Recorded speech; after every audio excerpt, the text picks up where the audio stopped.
Navbatdagi savol. Ustoz, men 2 yil avval Koreyada bir juvonga uylangan edim. Uylanishdan avval keyinchalik yana uylanishimni aytgandim. Hozir uylanmoqchiman. Bo'lajak kelinga uylanganimni aytishim kerakmi yoki sir saqlasam ham bo'ladimi? Chunki hozir ko'pchilik, hatto dindan xabari bor yaxshi oilalar ham bu narsaga rozi bo'lmasalar kerak. Bismillah, alhamdulillah, vassalatu vassalamu ala rasulillah va ba'd. Bu narsa shar'an xabar berishingiz vojib narsa emas bu, shar'an.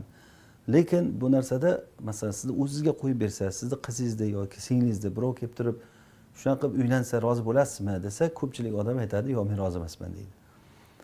Shuning uchun bu narsaga men aytamanki, ochiq bo'lsin, uni ayting.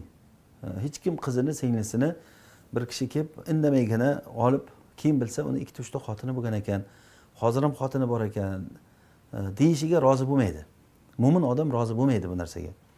Mo'minni molini aldab olishdek bo'ladi. Bu molidan ham ko'ra eng qimmatbaho jigarini aldab olishdek bo'ladi-da bu narsa. Shuning uchun mo'min kishi bir ishga kirishda ham sidiq bilan kiradi, chiqishda ham sidiq bilan chiqadi.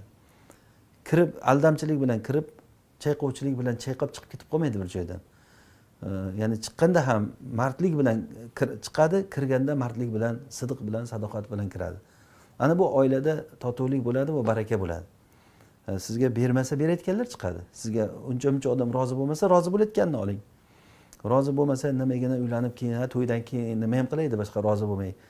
Ishi bitgandan keyin rozi bo'lib ketadi-da deyish bu muruatga to'g'ri kelmaydigan narsa bu. Buni o'zingizga ham rozi bo'lmasangiz kerak shu narsani. Masalan, qaysi odamga qo'yib qarasangiz, o'ziga ko'sa hech kim rozi bo'lmaydi bu narsaga.